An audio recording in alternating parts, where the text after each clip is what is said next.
नमस्कार, मी सुधाकर काशीद, निवासी संपादक दैनिक तरुण भारत.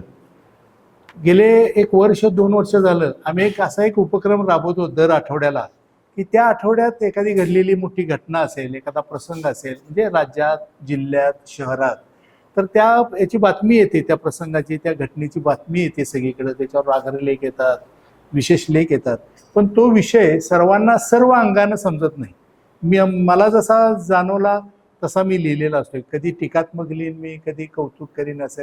पण त्यातला अंतरंग त्या त्या क्षेत्रातल्या सगळ्या माणसांना काय खरं आणि काय खोटं हे माहीत असतं. तर हे गेले आता तुम्ही 15 दिवस या नुसत्या एक अफवा काय करू शकते त्याचं आपण उदाहरण, पेट्रोल, डिझेल, धान्याचं तर लॉकडाऊन होणार. ठीक आहे, लॉकडाऊन होणार इथंपर्यंत लोकांची एक भीती पसरली आणि जे काही घडलं त्याचे पडसाद सगळ्या कुटुंबावर जाणवले. तर आम्ही आज तुम्हाला सगळ्या या क्षेत्रातली तुम्ही अंतरंग जाणता की ट्रान्सपोर्ट व्यवसायातलं काय असेल, पेट्रोल डिझेल व्यवसायातलं काय असेल, गॅसमधलं काय असेल, धान्याच्या ह्याच्यातून काय असेल, हॉटेल व्यावसायिकांचा काय प्रश्न असेल. अचानकच कधी नव्हे ते लाकडाला मागणी येईल असं कुणाला वाटलं होतं का? चुली पेटतील असं वाटलं होतं का? तर ते वखारा व्यवसायाचा अनुभव असलेले वाघापूरकर वगैरे आम्ही आपल्या सगळ्यांना आणि बोलवलं आणि आज या चर्चासत्राचं आयोजन केलेलं आहे. एक बरोबर याची मात्र एक लिमिट असतं, कारण एका लिमिटमध्येच ते बसवायचं असतं. त्यामुळे प्रत्येकानं आपापल्याला या 15 दिवसातले आलेले अनुभव आणि असे येऊ नये अनुभव म्हणून तुम्ही सांगितलेला सल्ला खूप महत्त्वाचा आहे. मी मग 50 ओळीचा अग्रलेख लिहिन, त्याला अर्थ नसतो. तुम्हाला या व्यवसायातलं अंतरंग माहिती असतं, तुम्ही याच्यावर अगदी, आणि या ही चर्चा पूर्ण पॉझिटिव्ह होणार आहे. म्हणजे हा जबाबदार, तुम्ही म्हणायचं हा जबाबदार, आणि आम्ही दोघांचं तुमच्या शूटिंग घ्यायचं आणि जगाला दाखवायचं असं अजिबात नाही. खूप चांगली अगदी पॉझिटिव्ह चर्चा इथं घडवून आणायची आहे. तर आज इथं ऋषी, मी आता फक्त नावं हे करतो. आज इथं या आपल्या राऊंड टेबलसाठी कोल्हापुरातील या प्रत्येक वेगवेगळ्या सामाजिक घटकाशी संबंधित असलेले सुभाष रामचंद्र जाधव, अध्यक्ष कोल्हापूर लॉरी ऑपरेटर्स असोसिएशन, त्यानंतर भाऊ शिवाजी घोगळे, उपाध्यक्ष लॉरी असोसिएशन, प्रकाश केसरकर, खजानीस lorry association, Pravin Haridas Sonawane, gas agency ही यांची तिसरी पिढी, म्हणजे मी मुलाखत घेत असलेली, यांच्या आजोबांची मुलाखत घेतली, यांच्या वडिलांची मुलाखत घेतली, आणि या निमित्तानं प्रवीण इथं आलेले आहेत. त्यानंतर Pramod Shankarrao Atigre, Arvind Balasaheb Karad, petrol diesel dealers association, Anant Jajal, कोल्हापुरातले एक या क्षेत्रातले एक अनुभवी वेल नोन पर्सन, ते आलेले आहेत, आणि बाबा वाघापूरकर इथं आहेत. आणि या आहेत प्राची सुरेश साळुके, पहिल्यांदा एक गृहिणी आहेतच, पण कोल्हापुरातल्या पांढरा तांबड्याचा एक हातखंडा असलेल्या कृष्णा हॉटेल म्हणून जे आहेत त्याच्या त्या आहेत. म्हणजे हॉटेल व्यवसायावर परिणाम झालेला, कुटुंबावर परिणाम झालेला, आणि त्या स्वतः शिक्षिका आहेत म्हणून त्यांना इथं निमंत्रित केलेले आहेत. आणि या आहेत डॉक्टर रवींद्र मोरे, जिल्हाध्यक्ष रेशन महासंघ. म्हणजे या 10-15 दिवसात लॉकडाऊन होणार अशी देखील एक अफवा उठली आहे, आणि त्याचा सगळ्या रेशन दुकानदारांच्यावर काय परिणाम झाला हा त्यांनी अनुभवलेला आहे. म्हणून आपल्या सर्वांना इथं निमंत्रित केलेलं आहे. चर्चेला आपण सुरुवात करायचं. तुम्ही अगदी तुमच्या क्षेत्रातले मुद्दे एक मर्यादित, मात्र 5-7 मिनिटात अशा पद्धतीनं तुम्ही मांडता, आणि त्याच्यावरचा एखादा उपायही सुचवला तर बरं होईल. कुठून चर्चा सुरू करायची तुम्ही ठरवा, काही आता आपल्याला हे नाही. फक्त मध्ये एकमेकाला क्रॉस न करता तुम्हाला वाटलं यांच्या मुद्दा थोडासाही आहे, तुमच्या ह्याच्यात तुम्ही तो सांगू शकता. संपूर्ण जगामध्ये 140 कोटीचा भारत हा देश महत्वाच्या जीवनावश्यक वस्तूच्या बाबतीत अन्न, वस्त्र, निवारा आणि पाणी सदृढ आहे, सदन आहे. परंतु आपल्याला डिझेल, पेट्रोल, गॅस या संदर्भात 20% आपल्या देशामध्ये साठा आहे, आणि 80% साठा हा इतर देशातून, म्हणजे चायना म्हणा, रशिया म्हणा, इराण, इस्रायल, UAE आणि क्युबा, स्वित्झर्लंड या राष्ट्रातून क्रूड ऑइल, ज्याला that is called base oil, हे आपल्याला इम्पोर्ट करावं लागतं. आणि ह्याचा इम्पॅक्ट आपल्या देशावर फार मोठ्या प्रमाणात झाला. इराण, इस्रायल आणि अमेरिका राष्ट्र ह्यांच्या युद्धाच्या मुळे आपल्या देशावर काय परिणाम झाला, आणि त्याचे परिणाम जनतेला कसे भोगावे लागतात त्याचं विश्लेषण करणं फार महत्वाचं आहे. आपल्याला डिझेलचा रेट महाराष्ट्रामध्ये 91 रुपये 10 पैसे आहे. त्याचबरोबर पेट्रोलचा रेट 140 रुपये 52 पैसे आहे. त्याच्यामधले राज्य शासनाला आपण एका लिटरला व्हॅटच्या माध्यमातून 15 रुपये 33 पैसे डिझेलवर देतो आणि 24 रुपये 15 पैसे पेट्रोलवर देतो. आणि हे सोडून आपल्या राज्यामध्ये इतर सुद्धा सेस टॅक्स बसवलेले आहेत. म्हणून याच्या अगोदर महाराष्ट्रात डिझेल पेट्रोल महाग होतच. आता जरा कुठेतरी समान आलेलं आहे. एक अफवा ह्या आता जे महत्वाचा घटक आहे मोबाईल, व्हॉट्सअप आणि मीडिया हा महत्वाचे घटक आहेत. आपल्या कोल्हापूरमध्ये, त्याचबरोबर धाराशिवमध्ये, पुण्यामध्ये आणि धुळ्यामध्ये या 4 जिल्ह्यामधल्या रांगा दाखवल्या. इतर राज्यातल्या रांगा दाखवलेल्या नाहीत. फक्त पेट्रोलच्या रांगा आपल्याला दिसल्या. डिझेलमध्ये एवढी काय कमतरता जाणवली नाही. पेट्रोल, डिझेल आणि याचं जे आहे एक सांगली मिरजमध्ये तिथून आपल्याला घ्यावं लागतं आणि हजारवाडी म्हणून आहे ओगलेवाडी जवळ हजारवाडी, तिथून घ्यावं लागतं. एक अफवा that is called panic buying. Panic buying म्हणजे विकत घेतलेली एक अफवा काय करू शकते. मला आज माझ्या प्रत्येक जण आहे, प्रत्येकाच्या घरामध्ये नवरा बायको, आई वडील, 2 मुलं आहेत, 2 बाईक आहेत, 1 कार आहे. आणि हे असताना मुलग्याला सेपरेट बाईक द्यावी लागते. शिक्षण आहे 8वी 9वी 10वी 11वी 12वीला आता त्यांचे क्लासेस असतात, शिक्षण असतात. 50 रुपये पेट्रोल आई वडील देत होते आणि बिझनेससाठी जाणारा लोक 100 रुपयाचं पेट्रोल गाडीत घालत होता. ह्या एका अफवेमुळं पेट्रोल डिझेल मिळणार नाही, ह्या एका अफवेमुळं मला 50 रुपयाचं घालायचं आहे तिथे मी 200 रुपयाचं घालायला लागलो. आणि 100 रुपयाचं पेट्रोल घालायचं, आई वडील मुलांना 50 रुपये देत होते रोज. आम्ही दिलेले आहेत, नातवांना दिलेत, मुलांना दिलेत. आणि 100 रुपयाचं डिझेल घालायचं होतं. व्यावसायिक माणसं आम्ही आहोत, पेट्रोल घालायचं होतं तर आम्हाला 400 रुपयाचं पेट्रोल मी घेतलं. का तर उद्या मिळणार नाही. या अफवेमुळं व्हॉट्सअप हे जेवढं चांगलं आहे तेवढं ते अतिशय महागात सुद्धा आहे. त्यामुळं या एक अफवा आपल्याला कुठल्याही प्रकारचं कलेक्टर सांगत होते, पालकमंत्री सांगत होते, मुश्रीफ साहेब सांगत होते. हे जबाबदार आपल्या राज्याचे आणि देशाचे राज्याचे लीडर आहेत. पालकमंत्री सुद्धा सांगत होते, कलेक्टर स्वतः सांगत होते की कुठल्याही प्रकारच्या अफवेवर विश्वास ठेवू नका. तरी सुद्धा या बागल चौकातल्या पेट्रोल पंपावर रांग लागल्या होत्या. आमच्या राजारामपुरीतल्या पेट्रोल पंपावर रांग लागल्या होत्या. म्हणजे 4-4, 5-5 तास सकाळी 6 वाजल्यापासून रांगेत उभारले. मी माझ्या मुलांना, नातवंडांना सांगितलं, भावाच्या मुलांना सांगितलं, कुणीही आपल्याला जेवढं पेट्रोल लागतंय तेवढंच घ्या, नाही मिळालं तर चालेल. 3 दिवस तुम्ही सायकलवरनं जावा किंवा ट्रान्सपोर्ट सेक्टर बसनं जावा, थोडं चालावं लागेल असं प्रत्येकानं सांगायला पाहिजे. काळाची गरज आहे. आणि तुमच्या माहितीसाठी सांगतो, 25, 26, 27 या 3च दिवसामध्ये ह्या अफवेचा जास्त मोठा इम्पॅक्ट झाला, परिणाम झाला. त्याच्यानंतर बघा तुम्ही 26, 27, 28, 29, 30 आज 31 तारीख आहे. तुम्हाला एकातरी पेट्रोल पंपावर रांग दिसते का बघा. मी पेट्रोल डिझेलच्या बाबतीत बोलतो. माझे डिझेलचे 16,000 ट्रकधारक आहेत आणि 11,000 टेम्पोधारक आहेत.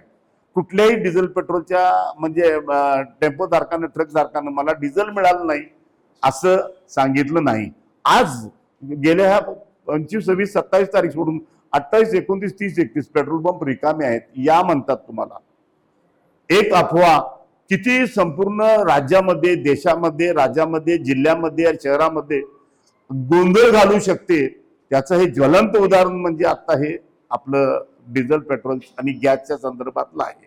गॅसच्या रांख्या सुद्धा मोठ्या प्रमाणात त्या बाबतीत प्रवीण बोलतील. माझ्या माहितीप्रमाणे जे काही डिझेल, पेट्रोलच्या बाबतीत बोलायचं आहे ते मी बोललेलो आहे. आणि आपण जेवढ्या गरजा आहेत त्या गरजेनुसार जर आपण घेतलं, मला मिळणार नाही म्हणून 4 ते 5 दिवसाचं एक्स्ट्रा घ्यायला लागलो तरी परत तीच परिस्थिती येणार आहे. आपल्या गरजा सुद्धा कमी करणं काळाची गरज आहे, हे सुद्धा लक्षात असू द्या. आणि मी माझे 4 शब्द बोललेलो आहोत, वस्तुस्थिती सांगितलेली आहे. आम्हाला डिझेलच्या बाबतीत पुन्हा एकदा सांगतो, ट्रकवाल्याला आणि टेम्पोवाल्याला अडचण जास्त आली नाही. ठीक आहे. माझं नाव Bhau Ghogale, Kolhapur district lorry operator association उपाध्यक्ष. आमचा प्रश्न डिझेल आणि पेट्रोल हा आमचा ज्वलंत, म्हणजे हा आम्हाला नेहमी लागणारा, ते अध्यक्षानं माझ्या 70 नाही तर 99% पूर्ण सांगितलेलं आहे. अर्थात मी काय आता रिपिटेशन करत नाही, वक्ते जास्त आहेत. ठीक आहे. मी Prakash Kesarkar, Kolhapur district lorry operator association खजानीस, कोल्हापूर चेंबर ऑफ कॉमर्स संचालक आणि all India motor transport congress New Delhi असं संचालक आहे. तरी आत्ताला जे आपल्याला हे बोलवलेलं आहे, आत्ताची युद्ध परिस्थितीमुळे जे काही परिणाम भोगावे लागतात त्याबद्दल बोलवलेलं आहे. 28 फेब्रुवारी 2026ला इराण, इस्रायल, अमेरिका युद्धाची सुरुवात झाली. सुरुवातीला वाटले हे युद्ध साधारण 8 दिवसामध्ये थांबेल, परंतु 30-31 दिवस झाले तरी युद्धाचा निर्णय लागलेला नाही. असेच चालू राहिल्यास भविष्यामध्ये ह्याचे भयानक परिणाम निर्माण होऊ शकतात. सध्या तरी वाहतुकीसाठी संपूर्ण देशामध्ये वाहतुकीसाठी लागणारे इंधन कुठेही तुटवडा नाही. 8 दिवसापूर्वी कोल्हापूरमध्ये एक अफवा फुटली, डिझेल दर वाढतील किंवा लॉकडाऊन होईल. त्याच्यामुळे फक्त कोल्हापूर जिल्ह्यामध्येच एक 3-4 दिवस डिझेल पेट्रोलचा गोंधळ झाला. आमच्या ट्रक नाही इथं कोल्हापूर जिल्ह्यामध्ये, इथं डिझेल नाही. तेच आम्ही कोल्हापूर जिल्हा बॉर्डर पास केली, पाहिजे तेवढं डिझेल, गुजरातमध्ये पाहिजे तेवढं, गोव्यामध्ये पाहिजे तेवढं. तर हे पॅनिकपणा त्याचं झालेलं आहे. हे असंच जर चालू राहिल्यास भविष्यामध्ये त्याचे वाईट परिणाम होणार. सध्या तरी भविष्यात भीती प्रचंड इंधन दरवाढीची आहे. हे असे जर युद्ध जर थांबलं नाही तर हा जेव्हा बाहेरच्या देशातून होणाराच पुरवठा आहे आमचा इंधनचा, तर त्याच्यावर निश्चित परिणाम होणार आणि खराब परिस्थिती येऊ शकते. एक मुद्दा फक्त जिल्हा प्रशासन सांगत होतं की नाही आहे बाबा, टंचाई नाही, तरी हो, लोक ऐकत नव्हते. त्याबद्दल अशा काळात तुमच्यासारख्या सिनियर मंडळींनी की ज्यांच्या शब्दाला एक मान आहे तर तुमच्या, त्यावेळेला त्यांनी जरा अशा पद्धतीने एक सामाजिक बांधिलकी म्हणून सांगितलं, ते आणखी परिणामकारक. त्यावेळेला मी नेमकं काय झालं, त्यावेळेला मी बाहेर गावी होतो आणि विजय सरदारचा एक व्हिडिओ आलेला त्यावेळेला. तर मी त्याचा फोन नंबर बघून त्याला लगेच सांगत होतो, अरे तुला माहिती नाही देश पातळीवर काय चाललंय, बरोबर तुझा तो व्यवसाय आहे का, बरोबर. आणि सगळ्याचं ज्ञान असल्यासारखं बोलू नका. आणि विनाकारण कलेक्टर साहेब जे काय सांगतात ते काय चुकीचं सांगतात, त्यांनी काय अभ्यास केल्याशिवाय सांगतात. आम्ही आमच्या व्हॉट्सअपच्या माध्यमातून बरं, आम्ही ज्या वेळेला इंधनचा प्रश्न येतोय, आम्ही गुजरात, कर्नाटक, दिल्लीपासून सगळीकडे माहिती घेतोय. कोल्हापूरमध्ये काय झालेलं त्यावेळेला, भारत पेट्रोलियमचे जे 7-8 पंप आहेत त्यांचं रिन्युअल राहिलेलं होतं, त्याच्यामुळे 7-8 पंप बंद झाले. त्याची काय अफवा उठली की डिझेल शॉर्टेज, 7-8 पंप बंद आहे. तर हे असं पॅनिक होऊ नये लोकांनी. नाही, आता याच्यावरून आपण एक झलक बघितली. आणि सरकारी यंत्रणेवर गंभीर होऊ नये किंवा टीव्हीवरच्या बातम्या किंवा ऐक्यू बातम्यावर विश्वास ठेवू नये, सरकारी माध्यमावर थोडा विश्वास ठेवावा. ठीक आहे. नमस्कार, मी प्रवीण हरिदास सोनवणे, नगरसेवक आणि एक गॅस डीलर. आपल्या इथं होणाऱ्या गॅसची जे आता दंगल म्हणतोय आपण, प्रत्येक एजन्सी दारात जे चालू आहे, त्याचं कारण एकच आहे की लोकांनी केलेली नसलेली KYC. लोकांनी आज अखेर जर KYC केली असती तर एवढा वाद झाला नसता. किंवा लोकांनी DSC जे प्रकार आहे, जे ऑनलाईन बुकिंग करणे आणि त्याच्यावरनं होणारा OTP येतोय ते देऊन डिलिव्हरी मॅनकडनं गॅस घ्यायची पद्धत होती, जे भरपूर झाली 2-3 वर्ष झालं चालू आहे, ती केलीच नाही आहे. ती लोकांनी आपल्या सवयीत आणली नसल्यामुळं. आणि आज गव्हर्नमेंटनं त्याच्यावर एकदम कठोर हे आणले, बरोबर, नेमणूक आणलेली आहे. त्यामुळं ते काय व्हायला लागले, लोकांना ते पॅनिक वाटायला लागले की OTP येत नाही. मग तो असतोय नवऱ्याच्या नंबरवर, कोणाचा असतोय बायकोच्या नंबरवर, कुणी नंबरच सेव्ह केला नसतोय, कुणी KYCच केलेली नाही आहे. त्यामुळं होणारा दंगल आहे ती थांबलं पाहिजे. ते कधी थांबणार? फक्त KYC केल्यानंतरच. दुसरी गव्हर्नमेंटने एक गोष्ट अचानक केलेली आहे, ती 19 किलो आणि वरचं कमर्शियल गॅस बंद केला. ते बंद केल्यामुळे हॉटेल इंडस्ट्री सगळी थांबली. आणि हॉटेल इंडस्ट्री थांबल्यामुळं हॉटेलवाल्यांनी 14 किलोकडं किंवा 5 किलोकडं अशा वेगवेगळ्या गॅस माध्यमांकडे सरकले. का? त्यांचं पण हातावरचं पोट आहे, कोणाची हातगाडी आहे, कोणाचे मोठे हॉटेल आहेत. पण त्यांनी पण स्वतःचा व्यवसाय चालवण्याकरता कुठून तर गॅस उपलब्ध व्हावा आणि आमचा व्यवसाय चालावा याकरता धडपड चालू केली. त्या धडपडीमध्ये लोकांकडनं गॅस हॉटेलधारकांकडनं मागून घेतलेत, कधी कुणी जर चढ पैसे दिले असतील, कोणतं गरीब असतोय त्याला लागत नाही त्यानं दिला असेल थोड्या पैशानं, हे असं चालल्यामुळं गॅसचा वितरण वाढला. दुसरी गोष्ट यात काय होते, केवायसी करताना गव्हर्नमेंटने एक गोष्ट केली नसलेली की केवायसी करताना फॅमिली काउंट हे धरायला पाहिजे. एक कुटुंब असते 2 लोकांचं, एक कुटुंब असते 8 लोकांचं, आणि 8 लोकांचं कुटुंब असलेलं पण गव्हर्नमेंट एकच टाकी द्यायला नाही, 2 कुटुंब असलेल्याला पण एकच टाकी द्यायला लागली. मग 8 जणांमध्ये 2 बारकी पोरं असतील आणि त्यांच्या घरात जर गॅस मिळत नसेल तर ते कुटुंब करायचं काय? त्यांच्याकडनं कोणतीच सोयी होत नाही. लोकांनी गव्हर्नमेंटनं करताना केवायसी किंवा जनगणना करताना फॅमिली काउंट धरून नवरा बायको आई वडील मुलं किंवा सेपरेट असेल तर सेपरेट, आणि सेपरेट असेल तर त्यांचं कनेक्शन सेपरेट, अशा सगळ्या गोष्टी करायला पाहिजेत. ते झालेल्याच नाही आहेत. आता आलेली गोष्ट तिसरी आहे पाईपलाईन. पाईपलाईन मधनं गॅस श्रीमंताच्या घरात या लागलाय आणि गरिबाच्या घरात गॅस थांबलाय.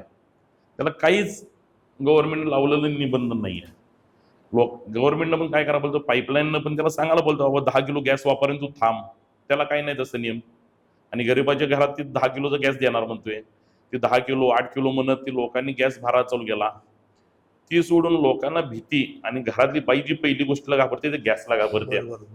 आणि गेल्या 10 वर्षात 500 नोटाबंदी असू दे किंवा लॉकडाऊन असू दे, ह्याच्यातून लोकांना भीती हे जाणवल्या लोकांनी. त्यामुळे लोक आजच्या तारखेला त्याचं म्हणजे प्रोव्हिजन करतात, सेफ्टी बाळगतात. कारण गॅस ही पहिलं हे आहे की उद्या दूध नसलं तरी ते लोकलमध्ये कुठून तर दूध मिळून जाईल, कुठं तर म्हस बांधलेली असते तर दूध डायरेक्ट देऊन जाईल. पण गॅस ही कुठूनच मिळणार नाही आहे. पेट्रोल नसलं तर उद्या सायकलवरून माणूस फिरू शकेल, पण गॅस हे लोकांच्या घरात पाहिजेलच, आणि ते गॅस मिळालाच पाहिजे. आणि इंडस्ट्रियल गॅस बरोबर चालू केला तर आमच्या 14 किलोवरचा जे हे आहे बर्डन आहे ते कमी होऊन जाईल. आणि 19 किलो गॅस हे आजच्या तारखेला आपल्या CPR मध्ये किंवा मोठमोठ्या हॉस्पिटल्समध्ये पण वापरला जातोय, आणि आज तिथं पण नाही आहे. आणि चांगल्या चांगल्या हॉस्पिटलमधले कॅन्टीन बंद आहेत. लोकांच्या घरातली म्हणजे लोक ऍडमिट आहेत आणि तरी पण त्यांना तिथं नातेवाईकांना जेवायला गॅस नाही आहे तिथं साहेब. ही वाईट परिस्थिती आज भारतावर आहे. आणि हे सगळे जर युद्ध आज अमेरिकेने तिकडं त्या साईडला इस्रायलमध्ये चालू आहे. आपल्यावर जर कुठली घटना घडली तर आपल्याकडे साहेब कोणतंही नियोजन नाही आहे भारताकडं. या गॅस बरोबर केवायसी करून लोकांना कसा गॅस देता येईल किंवा त्यांचं कुटुंब कसं गॅस वापरल हे जर नियोजन आहे आजच्या तारखेपासून लावायला गरजेचं आहे. भारतानं लावायलाच पाहिजे. म्हणजे हा प्रसंग ध्यानात घेऊन भविष्यासाठी आपल्याला काय ना काय तर जोडणी करायलाच पाहिजे. आणि आता काय दर यो विषय नाहीच आहे आपल्या ह्याच्यातला. तरी पण 10 वर्षापूर्वी 400 रुपयाला घेत होतो आपण, आज 900 रुपयाला घेतोय.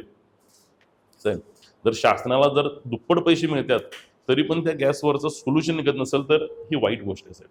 आणि प्रवीणजी, लोकांच्या म्हणजे ह्या सर्वसामान्य माणसांच्या ज्या समस्या या काळात उद्भवल्या, आम्ही जरूर त्यांच्या बाजूनं सगळं लिहिलं की जेणेकरून त्यांना मिळणे लिहायलाच पाहिजे.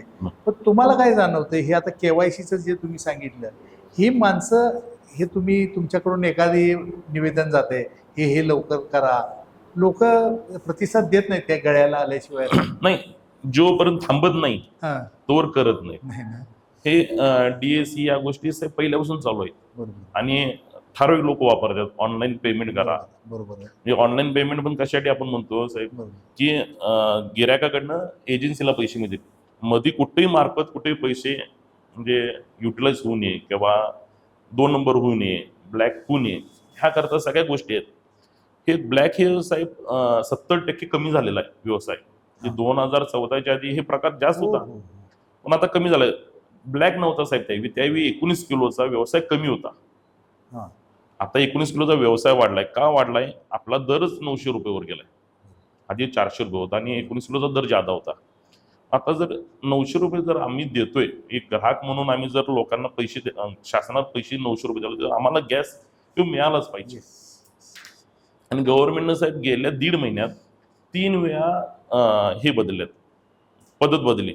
पहिला म्हणले की 25 दिवसानंतर गॅस देणार, नंतर म्हणले 30 दिवसांनी देणार, नंतर म्हणले ग्रामीणला 45 दिवसांनी देणार. त्यानंतर बुकिंग वाढत गेलं म्हणून ते 25 दिवसानंतर आम्ही गॅसधारक काय म्हणलो की वेटिंग 5 दिवसाचं लागलं. मी ते 25+5 झालं. ते प्रकार बदलत गेले. त्यात लोकांना ती भीती वाढत गेली की बाबा गॅस येणारच नाहीये. त्यामुळे लोकांनी, आणि ते काय बाकीच्या गोष्टीसारखं नाही की 1 ला 2 ला 4 घरात ठेवता येते. प्रत्येक लोकांच्या घरात 2 टाक्या असते ना, ती 1 टाकी असते, तेवढीच भरता येते. आणि तेवढीच लोक काय म्हणतात की आपण मी भरून ठेवतो की मला भविष्यात 1 महिनाभर अडचण नको, त्याकरता चालेल धडपड असते. Hemant Disale, secretary Kolhapur district lorry operator association.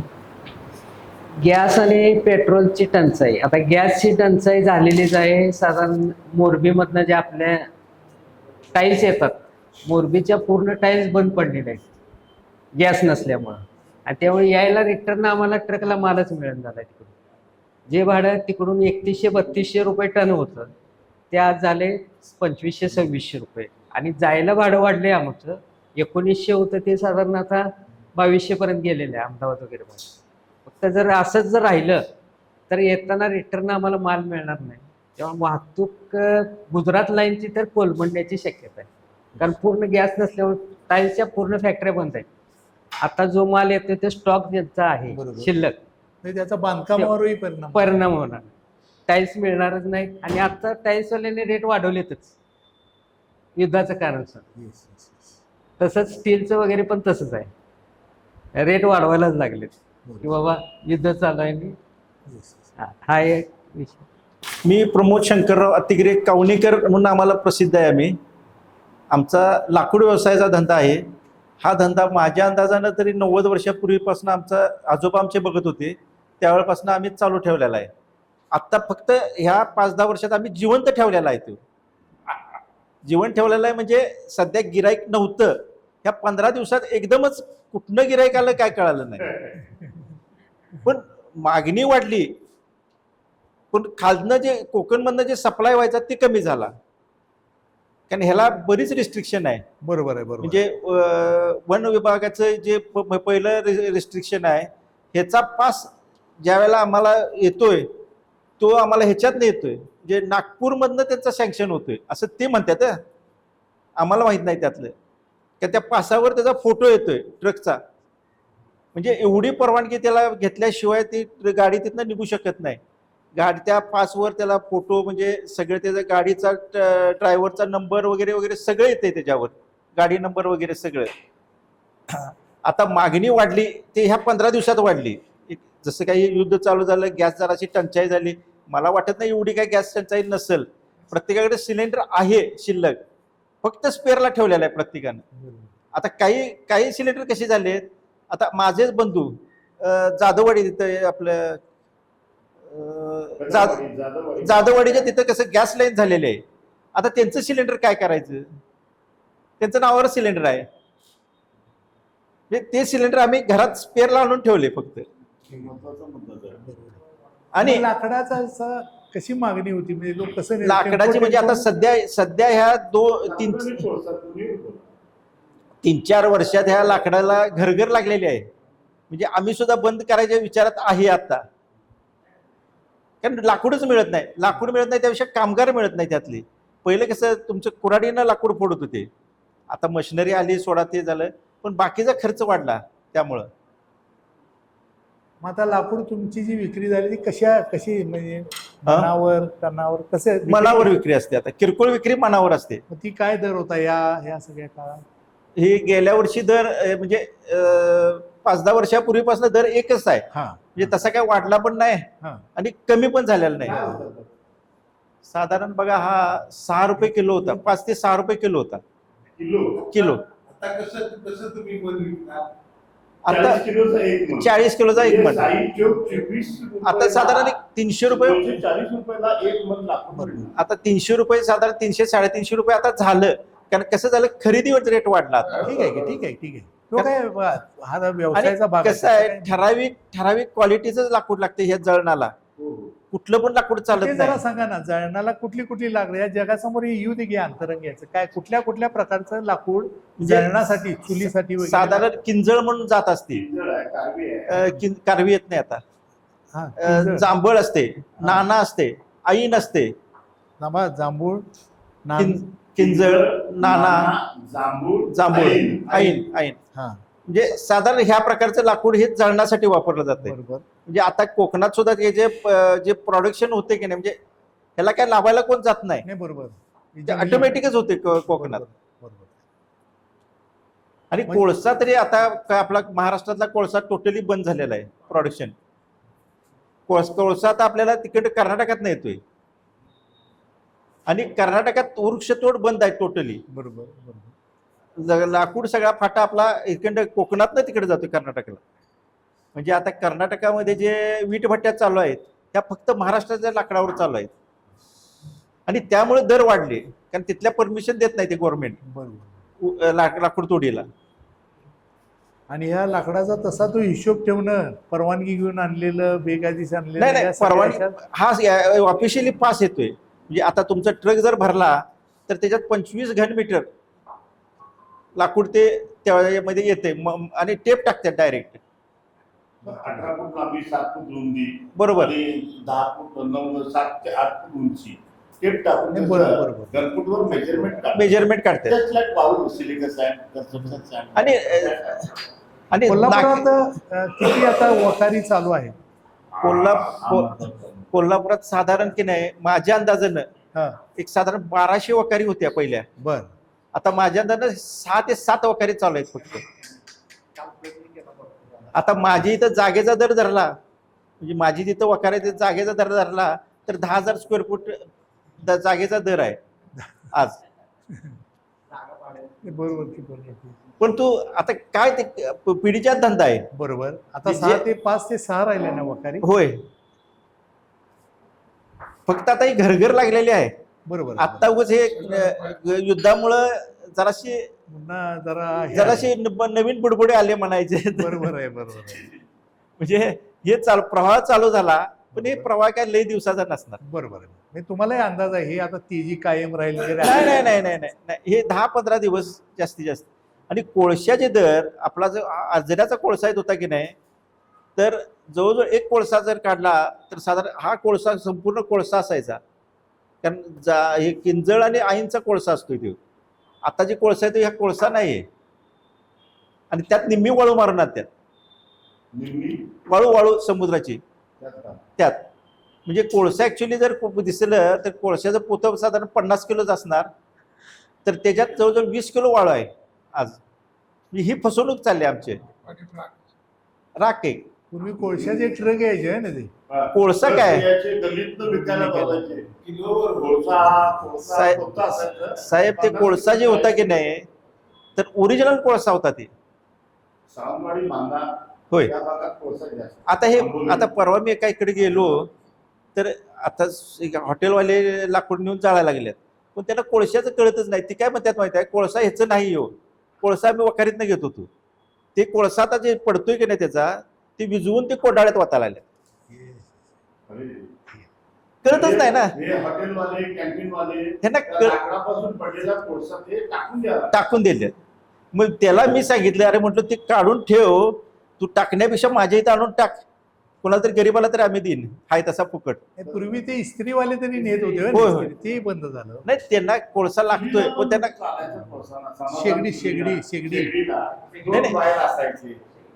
त्यांना क्वालिटी कोळसा लागतोय. जाजेल सर, जाजेल तुम्ही हो दे, चहा घ्या की, चहा घ्या. ठीक आहे ठीक आहे. आणि आमचे जाजल साहेब आमचे शेजारी. मुळात हा प्रश्न आज तीव्रतेने तो जाणवा लागलाय आणि तुम्ही सर्वांना जे काशीद साहेबांनी बोलवलं ते त्यांच्या मनात कल्पना वर्मी घाव कुठं घालायचं आणि कुणाला बोलवायचं, एक काशीद साहेबांचा हातखंड असल्यामुळे आज तुम्ही आम्ही एकत्र आलेलो आहे. एक लक्षात ठेवा, कुठेही पेपरमध्ये लेख आला तर सुधाकर काशीद म्हटलं की आपण झटकन झडप घालतो. तसं ते माझ्या धंद्याचे आता काय झाले सांगतो तुम्हाला. 600च्या वर वखारी होते कोल्हापुरात, आता 8 ते 10 राहिलेले आहेत. आणि 8 ते 10 मध्ये आमचा धंदा आता ICU मध्ये आहे. आम्ही जनरल वॉर्डमध्ये येतच नाही आहे. विषय मिटला. राहिलेले जे 3-4 वखारी चालू आहे त्यात ते ग्रॅज्युएट आहे, मी ग्रॅज्युएट आहे. मी LLBचं 1 वर्ष झालेलं आहे. माझ्या वडिलांनी सिंडिकेट बँकेचा कॉल आलेला, नोकरी करू नको, वखार बघ. जे एक लक्षात ठेवा, जे दुर्लक्षित धंदे असतात जाधव साहेब, जे हार्ड वर्क, जे समाज करत नाही ते आपण करावं असं आमच्या वडिलांचं तत्व आणि न लाजता काम करणं. पण आज परिस्थिती ह्या वखारीची अशी झाली आहे, सरकारी जंगलं संपलेले आहेत, झाड तोडीला बंदी आहे. आता जे लाकूड कोल्हापुरात येतं ते मालकी भागावर येतं, बरोबर आहे. मालकी भागावर येताना सुद्धा माझा एक एकरभराचा किंवा लाकडाचा डेपो आहे, त्याला फेऱ्या मारावं लागतात फॉरेस्टला, लवकर पास मिळत नाही. आणि त्याच्या पुढे जाऊन भरायला माणसं मिळत नाही. त्याच्या पुढे जाऊन सांगतो, वकार येत लाकूड आलं, फोडणारं येत नाही. फोडायला आला, लाकूड फोडून तयार आहे, गिरायकाची वाट बघत बसावं लागतं. गिरायक आलं, लाकूड आलं, वाकरवाल्याची स्वतःची जागा असेल तर परवडतं, त्याच्याऐवजी ते बांधून भाडं जास्त मिळतं. हे सगळे प्रॉब्लेम सुरू झाले. आणि तुम्ही आता सगळे लोक की नाही, चुलीवरचं फरसाण, चुलीवर जेवण, अमुक तमुक जी चर्चा आहे ते सगळं, आणि गॅसपेक्षा जेवण चुलीवर चांगलं होतं कबूल आहे, हे मान्य करावं लागतं. आमचं लाकूड खपतं कुठं माहिती आहे काय? आमचा मुस्लिम समाज जो आहे त्यांना बिर्याणीला लाकूडच आमचं लागतं, ते अजूनही गॅसवर करत नाहीत. त्याची टेस्ट निराळी येते, पण त्याचा धूर येतो म्हणून आमच्या नव्या युवती लग्न वगैरे ज्याच्या घरात चूल आहे मुलग्याच्या, तिथं मुलगी दिली जात आहे. ही वस्तुस्थिती आहे. त्यामुळं प्रॅक्टिकली सगळं हे गॅस बीस सगळं बोलणं सोपं आहे, पण चूल पेटवणं, आता आमची आई ती पिढी गेली आमच्या घरात चूल, तर ह्या अशा परिस्थितींना हा धंदा मेलेलं मडं ढकलत हळूहळू ते जिवंत ICU मधनं व्हेंटिलेटरवर ठेवून आमचा धंदा चालू आहे. ठीक आहे, ही वस्तुस्थिती. छान छान. आणि गॅसच्या बाबतीत फक्त एकच सांगतो, त्यांनी मला एक कल्पना दिली, बरोबर आहे ती, पण एक सांगतो तुम्हाला. गॅसच्या बाबतीत माझं मत असं आहे की आम्हाला घाणेरडी साठा करायची सवय लागली आहे. लक्षात आहे काय? घरात सगळं शिल्लक आहे, सगळं कबूल आहे, तरी आणि टाकी भरून आणायची. आता आज सकाळीच मी गॅसला नोंद केली, तर मोबाईलवर मेसेज आला, तुम्ही 6 तारखेपर्यंत नोंद करू शकत नाही. हे एक फायद्यात झाले, त्यामुळे तिथं जायची गर्दी वाचली. जाधव सण जायला पेट्रोल पंपावर आता गर्दी नाही आहे, कबूल आहे. पण लोकांना कसं झालंय, अरे हा देश माझा आहे, देशासाठी आपण केलं पाहिजे, हे नाही आहे. इंग्लंडमध्ये काय चर्चिलने सांगितलं होतं, सैन्यात अंडी नाही आहेत, अंडी तुम्ही विकत घेऊ नका, त्यांना अंडी पुरवठा झाला पाहिजे. लोकांनी नाही, हा, सैन्याला खायची. अंडी पुरवठा आपण करू शकत नाही, कारण अंडी देशात- पुरवठा जनतेनं अंडी वापरायची कमी करावी, खायची कमी करावी, पहिली सैन्याला मिळाली पाहिजे. तसं ती लोकांनी अंडी कमी केली आणि मिलिटरीला अंडी गेली.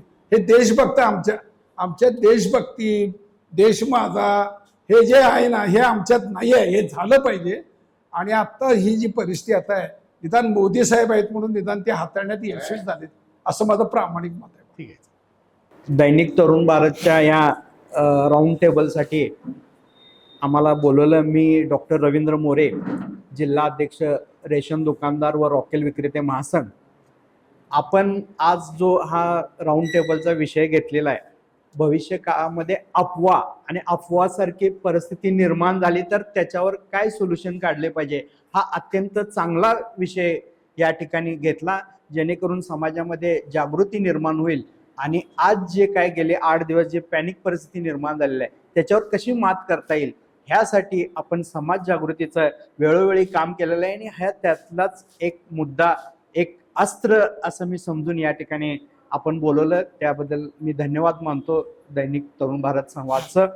मी रेशन धान्य दुकानदारच्या संघटनेच्या माध्यमातून काम करत असताना आम्ही 5,80,000 कार्ड धारकांना, म्हणजे जवळपास 22 ते 23 लाख लोकांना आम्ही कोरोनाच्या परिस्थितीपासून मोफत धान्य आम्ही त्या ठिकाणी देत असतो.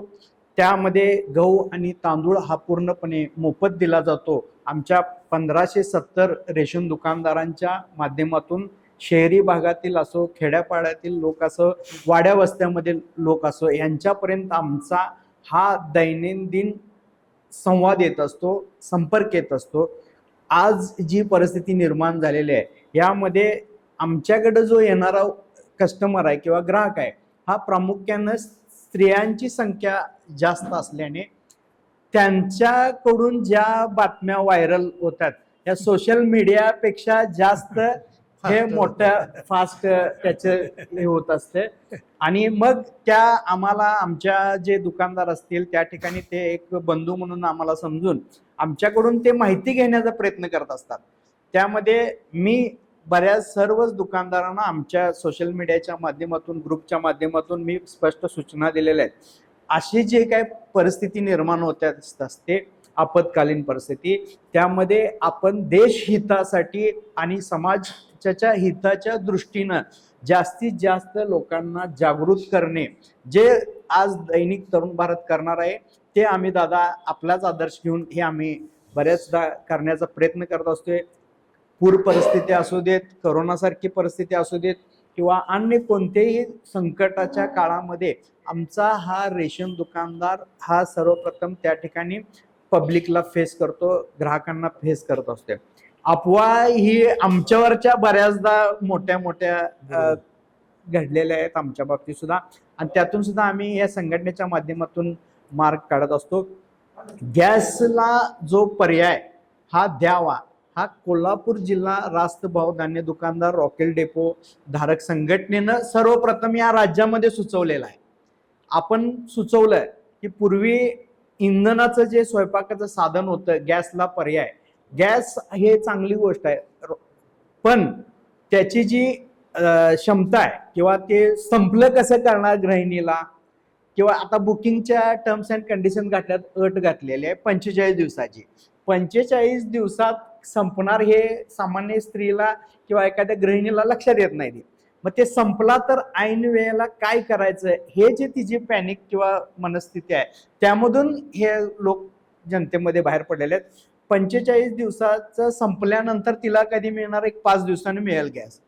पण त्या 5 दिवसामध्ये तिच्या घरी जर एखादं बाळ असेल, एखादं शुगर पेशंट असेल, एखादा वयोवृद्ध माणूस असेल, त्याच्या घरातला एक सदस्य असेल, तर त्याला आपण चहा नाश्ता वगैरे कसं देणार. मग ह्यासाठी आपण पूर्वी जी पद्धत होती, प्रचलित पद्धत, त्यामध्ये दिवाबत्ती म्हणून 2 लिटर हे रॉकेल सर्व देशामध्ये पूर्वी जेव्हा सर्वांसाठी रेशन होतं, तेव्हा 1998ला TPDS पद्धत आली, टार्गेटेड पब्लिक डिस्ट्रीब्युशन सिस्टम आली. पूर्वी रेशन फॉर ऑल होतं, आणि TPDS आल्यानंतर मग त्यामध्ये बरेच बदल होत गेले, आणि मग रॉकेलवर सुद्धा मर्यादा आली. आता गेली 6 वर्ष आम्ही रॉकेल विकत नाही, बंद आहे. केरोसिन मुक्त राज्य आहे. काही दुर्गम भागामध्ये किंवा काही वाड्या वस्त्यांमध्ये सुरू आहे, म्हणजे कोल्हापूर जिल्हा तर केरोसिन मुक्तच आहे. मग आपण पुढाकार घेऊन आपल्या संघटनेच्या माध्यमातून आपण शासनाला असं सुचवलं की तुम्ही ह्या गॅसला पर्याय म्हणून दिवाबत्ती किंवा इंधनाचं एक प्रमुख स्वयंपाकाचं साधन म्हणून जर आपण रॉकेल दिलं तर अत्यंत चांगलं होईल. आणि ते आपण त्या पद्धतीनं अन्न नागरी पुरवठा मंत्री छगन भुजबळ साहेबांकडे आपलं एक निवेदन जिल्हा पुरवठा अधिकाऱ्यांच्या माध्यमातून पाठवलं. त्यानंतर त्यांनी सदनामध्ये त्याची घोषणा केली की आम्ही रॉकेल नजीकच्या काळामध्ये आम्ही रॉकेल वितरित करू. पण रॉकेल देत असताना त्यांनी काय सांगितलं की आम्ही पंपाला देणार, पेट्रोल पंपाला. पेट्रोल पंपाच्या रॉकेलची जी पूर्वी बदनामी झाल्या ती जास्त त्या पंपामुळे झाली. जे स्वयंपाकाचं जे माध्यम होतं इंधन, ते अत्यंत चांगलं माध्यम असून सुद्धा त्याची बदनामी ह्या सर्व भेसळीमुळे आणि सगळे झाले, आणि त्याचा परिणाम थेट हे बंद होण्यात झाला. आणि त्यामुळं बऱ्याच आत्ताच्या काळामध्ये पुन्हा रिटर्न यायला आले रॉकेल. तर मी शासनाला परत आपल्या माध्यमातून विनंती करत आहे, अशा परिस्थितीमध्ये हे रॉकेल जे आहे हे सर्वांना द्यावं. तुमचे काय अनुदान वगैरे असेल ते कमी केलं तरी हरकत नाही, का त्यात जर सरकारकडे पैसे कमी असतील तर ते देऊ नका. पण जे मार्केट रेट आहे, जो आंतरराष्ट्रीय बाजारपेठेचा, त्या दरात जरी दिलं तर लोक आनंदाने घेतील. गॅसवरचा जो ताण आहे तो ह्या रॉकेलमुळे आपोआप कमी होणार आहे, आणि हे लोकांना चांगलं होणार आहे. आम्ही कोरोनाच्या काळामध्ये सुद्धा जीव धोक्यात घालून आम्ही काम केलेलं आहे. त्यामध्ये जवळपास 150 लोक आमचे शहीद झालेले आहेत, वारलेले आहेत आमचे अन्न सैनिक कोरोनाच्या काळामध्ये. तरी सुद्धा शासनानं आमची कुठलीही दखल घेतलेली नाही आहे. आम्हाला साधं कंडोलन्स म्हणजे आम्हाला नुसतं हे पण म्हणलेलं नाही की श्रद्धांजली पण म्हणलेलं नाही, किंवा तुमच्या आमचं वारलेत तुम्ही, किंवा असं साधं सहानुभूती सुद्धा व्यक्त केलेली नाही. महाविकास आघाडी कोणतेही सरकारवर आमचे दोष नाही, टीका नाही आहे, पण करणं हे पाहिजे, अभिप्रेत होतं. कुणी असो त्यांनी आम्हाला म्हणायला पाहिजे की ह्या सर्व तुम्ही ह्या सगळ्या परिस्थितीमध्ये तुम्ही चांगलं काम केले आणि तुमची जी लोकशाही झाल्यात त्याच्यावर अन्य राज्यामध्ये थोडंफार त्यांना मोबदला देण्याचा प्रयत्न दिलाय, पण आपल्या सरकारनं काडीचाही किंमत दिली नाही किंवा काय 1 रुपया दमडी दिली नाही त्यांनी. तसेच आत्ताच्या काळामध्ये विभक्त कुटुंब झालेले आहेत दादा. विभक्त कुटुंबामध्ये काय परिस्थिती होते, पूर्वी 7 लोकांचं कुटुंब होतं, त्यामध्ये 2 मुले असतील, आता ते कमी झालं, पण त्यामधले विभक्त जे झालेले आहेत त्यांचं आपण कुठंच काउंट केलेलं नाही. आम्ही जे धान्य आता वाटतोय ते 2011च्या जनगणनेनुसार वाटतोय, तेव्हाच्या लोकसंख्येप्रमाणे. आता ह्या जवळपास 15 वर्षामध्ये जी वाढलेली संख्या आहे ती शासनाने गृहीत धरावी आणि त्यांना सुद्धा हे रेशनवरती सर्व काही वस्तू दिल्या तर ह्या जे आता एवढ्या मोठ्या ह्या कोरोनाच्या परिस्थितीमध्ये आपलं पब्लिक शांत का होतं, तर आम्ही मोफत त्यांना 2 वेळा धान्य देत होतो, मोफत 2 वेळा. म्हणजे एकचं कॅशचं होतं आणि मोफत होतं. नंतरच्या काळामध्ये थोड्या दिवसानं दोन्ही पण मोफत केलं शासनाने आणि त्यांना पोटाला जर माणसाला दिलंय तर ते शांत बसते. असं हे आमचा या सगळ्या परिस्थितीमधला अनुभव असल्याने मी आपलं पुन्हा एकदा धन्यवाद मानतो. आता सर्व्हरचा जो एक प्रॉब्लेम मोठा आहे, सर्व क्षेत्रामध्ये सर्व्हरचा वापर व्हायला लागलाय मोठा. KYC असेल, मोबाईल असेल. मोबाईलचं तर ह्याचं भाडंच महिन्याला 300च्या खाली रिचार्ज नाही. सर्वसामान्य माणसानं मोबाईल वापरायचा, 300च्या खाली त्याला रिचार्ज मारता येत नाही. त्याच्यावरती पुन्हा शासनानं जर काही केलं, हा बॉम्ब आहे मोबाईल. म्हणजे अफवा ज्या पसरल्या जातात ह्या सर्व ह्या आपल्या घरामध्ये आपल्या मुलांच्याकडे पण मोबाईल आहे, आपल्याकडे पण मोबाईल आहे. एकाच्या घरात किमान 2 मोबाईल आहेतच, 3 मोबाईल आहेतच. त्याच्यावर थोडं शासनानं जर रिस्ट्रिक्शन आणलंय तर ह्या ज्या अफवा ज्या असणार आहेत ते बंद होतील, कमी होतील. पण पुन्हा एकदा आपल्या सर्वांचं मी धन्यवाद मानतो आणि माझे 2 शब्द संपतो. प्राची.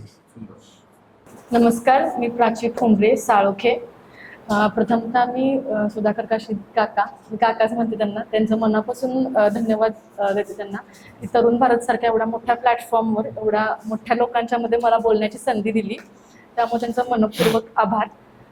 प्रथमतः मी म्हणजे इथं बोलायला मी गृहिणी, परत एक हॉटेल व्यावसायिक आणि त्याचबरोबर मी एक शिक्षिका म्हणून ह्या तिन्ही रोलमधून आत्ता ह्या युद्ध परिस्थितीमध्ये जात आहे. तर मी तिन्ही रोल माझ्यासाठी किती महत्त्वाचे आहेत हे मी सगळ्यांना सांगू इच्छिते. पहिल्यांदा गृहिणी म्हणून ज्या वेळेला हा क्रायसिस जो मला फेस करायला लागत आहे तो म्हणजे सर्वात महत्त्वाचं म्हणजे आपलं पोटाची भूक आपण जर भागवली तर आपण पुढं कार्य करायला कार्यक्षम राहत असतो. तर आपलं पुढं मेंदू आपला चालत असतो त्याच्यावर आणि तेवढी कार्यक्षमता आपली वाढत असते. त्याच्यामुळे प्रथमतः आपण जेवणं, नाश्ता व्यवस्थित वेळेत असणं, व्यवस्थित वेळेत जेवण असणं हे फार गरजेचं आहे. आणि हे सगळं हे आपल्या आरोग्यावर सुद्धा तेवढंच महत्त्वाचं आता आपण ठरत आहे, तेवढं आपण हेल्थ क्युरिओसिटी सुद्धा आपल्या सगळ्यांच्या मध्ये जागृत आहे. पण आता होते काय की सिलेंडर एक आहे, जसं सोनवणे साहेबांनी सांगितलं की आता कुटुंबामध्ये 2 व्यक्ती असतात, 3 व्यक्ती असतात. तसं माझ्या कुटुंबामध्ये आम्ही 10 लोक आहे, पण आम्हाला सिलेंडरची टाकी एकच मिळते. पण आता आमच्यामध्ये 3 छोटी मुलं आहेत, प्रत्येकाची शाळा ही वेगवेगळ्या टायमिंगला असते, काही वेळेला टायमिंग सेम असते. त्यामुळे इलेक्ट्रिक गिझरचा वापर करणं हे तेवढं सोयीस्कर ठरत नाही की मुलांना भरपूर पाण्यानं आंघोळ करायची असते, हे सगळ्यात महत्त्वाचा मुद्दा आहे. त्यानंतर त्यांचा टिफिन जो बनवला जातो, सकाळी माझा मुलगा स्पोर्ट्समध्ये असल्यामुळं मला सकाळी 5:15ला उठून त्याची तयारी करायला लागते. त्याचा सगळा जो डाएट आहे तो सगळा द्यायला लागतो. सगळं डिपेंड गॅसवर आहे. आंघोळीचं झालं, आंघोळीची सतत सुरुवात आहे, हे सगळं डिपेंड गॅसवर आहे. ही सकाळची तारंबळ इतकी उडते. आता ऑप्शन आहे की इलेक्ट्रिक गिझर वापरा, इलेक्ट्रिक इंडक्शन बेस्ड कुकर वगैरे वापरा. पण हे सगळं करण्यामध्ये सगळ्यात महत्त्वाचं जे आहे ते सगळ्यात वेळ जास्त जातो आणि हे आधीच ऑलरेडी सगळं टाईम मॅनेजमेंट सगळं करून चाललेलं असतं. आणि ह्यामध्ये जर चुली पेटवत बसा, हे इंडक्शनचा वापर करा, त्याच्याकडे एकसारखं बघत बसा. आत्ता आमच्या घरात इतकं लोक जास्त असल्यामुळं आम्हाला 3 बर्नरच्या अशा 2 शेगड्या आम्हाला वापरायला लागतात. ॲट अ टाइम सगळीकडं काम चाललं पाहिजे, कारण घरी हॉटेल बिझनेस असल्यामुळं तेही बघायला लागतं, मुलांचं शाळेचं बघायला लागतं, स्पोर्ट्सचं बघायला लागतं, वडीलधारी माणसं आहेत त्यांचं बघायला लागतं. प्रत्येकाच्या वेळा ह्या वेगवेगळ्या आहेत. कोण चहा मागते, कोण नाश्ता मागते, कोण जेवायला मागते, कोणाला स्कूलला जायचं असते. मी वैयक्तिक शाळेमध्ये जात असल्यामुळे मला हे सगळं सांभाळून हे सगळं करायला लागतं. मग याच्यामध्ये सगळ्यात महत्त्वाचं म्हणजे टाइम मॅनेज होत नाही. आज चुली जरी पेटवला तर त्या चुलीजवळ जाऊन थांबायला लागतं, काहीतरी जळण्याची शक्यता असते. आणि हे आमच्या आजी लोकांनी हे सगळं केलं असल्यामुळे आम्हाला त्या लोकांची त्या परिस्थितीची सवय नाही आहे की चुलीमध्ये चूल पेटवतात कशी इथून सुरुवात होते. हे सगळ्यात मोठा महत्त्वाचा मुद्दा आहे की पहिल्यांदा आम्हाला गॅसवर जेवण शिजवायचं कसं असतं इथून सुरुवात आमची होती. त्यामुळे चुलीचा हा बऱ्याच खूप लांबचे पल्ला आहे. हा, खूप म्हणजे डोक्यात ते जात नाही. आणि दुसरी गोष्ट म्हणजे ती चूल पेटवायला गेलं की डोळ्यात धूर जाणार, त्याचं करत बसा. आणि पूर्ण घरात पूर्ण व्हेंटिलेशन तेवढं नसल्यामुळं, फ्लॅट सिस्टीममध्ये आपण राहतो तर व्हेंटिलेशन तेवढं नसल्यामुळं पूर्ण घरभर धूर होतोय. त्यामुळे आरोग्यावर तर सगळ्यांचाच परिणाम होतोय, फुफ्फुसांवर परिणाम होतोय, श्वसनक्रियेमध्ये परिणाम होतोय, लहान मुलांच्या तब्येतीवर परिणाम व्हायला लागला ह्या गोष्टीचा. ज्यांच्याकडे गच्ची टेरेस जो आहे तो जवळ आहे, पण पाऊस पडल्यानंतर आपण काय करू शकत नाही, परत चूल हा प्रकार बंद होतो. त्याच्यामध्ये मग दुसरी गोष्ट म्हणजे इंडक्शन शिवाय पर्याय नाही आहे, पण प्रत्येकाला घाई असते, त्याला जायला लागते. आणि दुसरी गोष्ट, जरी आपण या गोष्टीचा वापर केला, इलेक्ट्रिसिटीचा यूज करून आपण जर इंडक्शन वापर केलं आणि जर इलेक्ट्रिक गॅस गिझरचा वापर केला, तरी इथं आपल्याला पुन्हा जो फरक पडतोय हा सगळा आर्थिक जी बाब आहे, जे आपल्या खिशातून पैसे जातात कशामुळे, कारण लाईट बिल ऑब्व्हियसली जास्त येणार आहे. हा परत सगळ्यात महत्त्वाचा मुद्दा येणार आहे की हे सगळं कुठंतरी येते ते आर्थिक नियोजनावर येते. जिथं आर्थिक नियोजन ढासळतं तिथं आपण काहीही करू शकत नाही. तर अशा वेळेला एक आहे की आपण कुकर यूज करतोय, प्रेशर कुकरचा यूज करतोय. कारण का की पटकन स्वयंपाक व्हावा, त्यामध्ये जे पदार्थ शिजवले जातात ते फास्टमध्ये शिजवले जातात. पण ते कितपत योग्य आहे, कारण त्याच्यामधला जो आपल्याला प्रोटीन्स, जे आपल्याला चांगले पदार्थ म्हणजे त्यातून मिळायला पाहिजे ती घटक मिळत नाही. काही पदार्थ जास्त शिजले जातात तर काही पदार्थ कमी लवकर बंद केलं तर कमी शिजले जातात. त्याची टेस्ट तेवढी मेंटेन नाही होत. जे आपण वाफेवर शिजवून मंद आचेवर जे पदार्थ आपण शिजवायला पाहिजेत, ज्यातून आपल्याला पोषक तत्व मिळायला पाहिजेत, ते नाही मिळू शकत. पालेभाज्या नाही होऊ शकत, कुकरमध्ये नाही होऊ शकत नाही, इंडक्शनवर नाही होत. मी ह्या वेळेला काय करतो आम्ही की फोडणी इंडक्शनवर घालायची किंवा गॅसवर फोडणी घालायची आणि शिजवत ठेवायचं. दूध पाणी वगैरे उकळत इंडक्शनवर करत बसायचं. पण त्यानंतर परत आमचा फॅमिली बिझनेस हा हॉटेल व्यवसाय असल्यामुळं पुन्हा हा विषय इथं येऊन थांबलेला आहे. कारण करोना काळामध्ये ज्या वेळेला कोरोना म्हणजे ज्याला पेंडेमिक स्थिती जी होती त्याला सगळं लॉकडाऊन होतं, तर पर्यायच नव्हता, आपण काहीच ओपन करू शकत नव्हतं. कारण हेल्थ इश्यू सगळ्यात महत्त्वाचं होतं. प्रत्येकाला आपल्या तब्येतीची काळजी होती, त्यामुळे कोणीही घरातून बाहेर पडत नव्हतं. हॉटेल बिझनेस असल्यामुळं किंवा माझे बाबा पोलीस असल्यामुळं बाबा पॉझिटिव्ह झाल्यानंतर सगळेच पॉझिटिव्ह झाले. त्याच्यामुळं ही सुद्धा स्थिती होती की मला माझ्या वडिलांकडे जाता येत नव्हतं पॉझिटिव्ह असल्यामुळं. माझ्या घरात सगळीच लहान मुलं, आमची फॅमिली जवळजवळ 45 लोकांची फॅमिली आहे, त्यामुळे घरातून बाहेर पडणं तितकं शक्य नव्हतं. मग त्यावेळेला आम्ही आमच्या जे कारागीर आमचे जे आहेत आमच्या घरामध्ये, त्यावेळेला आम्ही थोडंसं आमच्या जे आम्हाला पाहिजे होतं ते सगळं थोडंसं निर्बंध आमच्यावर ठेवले आणि आमच्या कारागिरांना आम्ही त्यावेळेला जपलं. पण त्याचे इफेक्ट आम्हाला आजही भोगावे लागत आहेत. की त्यावेळेला आमचं हॉटेल त्यावेळेला आम्ही नवीन घेतलं होतं, जस्ट नवीन घेतलं आणि 2019ला महापूर आला, त्याच्यामध्ये सगळं परत तो प्रॉब्लेम झाला होता. लगेचच कोरोनाचा विळखा बसला. त्यानंतर हे सगळे प्रॉब्लेम ऑटोमॅटिकली वाढत गेले. हे वाढत गेल्यानंतर पण आपल्या कारागिरींना ते आपल्यावर जर डिपेंड असतील तर आपण त्यांना जपणं महत्त्वाचं होतं. त्यामुळं आम्ही आमच्या गरजा कमी करून त्यांना जास्त जपण्याचा प्रयत्न केला. त्याच्यामध्ये ती लोक आजही त्या गोष्टीचं जाणीव ठेवतात की यांनी हे असं केलेलं आहे. पण आता बिझनेस बंद करून परत त्याच्यामध्ये जाणं हे आम्हाला शक्य नाही आहे. म्हणून आम्ही परत काय केलं की फास्ट चुला जो आता नवीन आलेला आहे, आम्ही एक छोटी जी पारंपरिक चूल आहे त्याच्यावर सुद्धा पहिल्यांदा सुरू केलं. आणि आत्ता जे नवीन चुले आलेले आहेत तो सुद्धा आम्ही घेतलेला आहे. तो कसा आहे की एकदा चार्जिंग केलं की 6 तास आता चार्जिंग चालते. आणि त्याच्यामुळं काय होतं की धूर कमी होतो.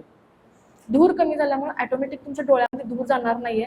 आमचं जे काही व्यवसाय सुरू आहे तो सुरळीतपणे सुरू आहे. आणि त्याच्यामुळं आणि कसं एक इफेक्ट काय झालाय की टेस्टमध्ये आमच्या फरक पडले.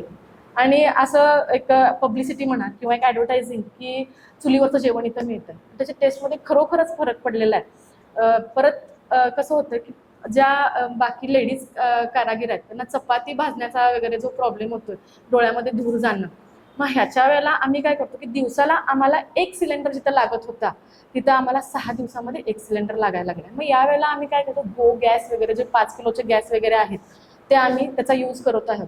म्हणजे ज्याला ॲड्रेस प्रूफ, आयडेंटिटी कार्ड वगैरे म्हणजे आयडेंटिटी वगैरे कशाची गरज लागत नाही, मग त्याला इमर्जन्सी वेळेला आम्ही तो गॅस यूज करतोय. मग अशा वेळेला काय होतंय की तुम्ही फोडणी टाका त्या गॅसवर, पुन्हा परत ते शिजवत ठेवा त्या चुलीवर, हा सगळा प्रकार सुरू झालेला आहे. आणि त्याचबरोबर जे इमर्जन्सी म्हणजे लगेच ऑर्डर प्रमाणे आपल्याला प्रिपरेशन करून द्यावं लागतं, त्यावेळेला फक्त आम्ही गॅसचा यूज करत आहोत. त्यामुळे आमचा पूर्ण गॅसचा यूज जवळजवळ 60 ते 70% कमी झालेला आहे. पण एक शिक्षिका म्हणून याच्यामध्ये माझा रोल काय होतो की आज मी मुलांना काय शिकवतोय की झाडे लावा, झाडे जगवा.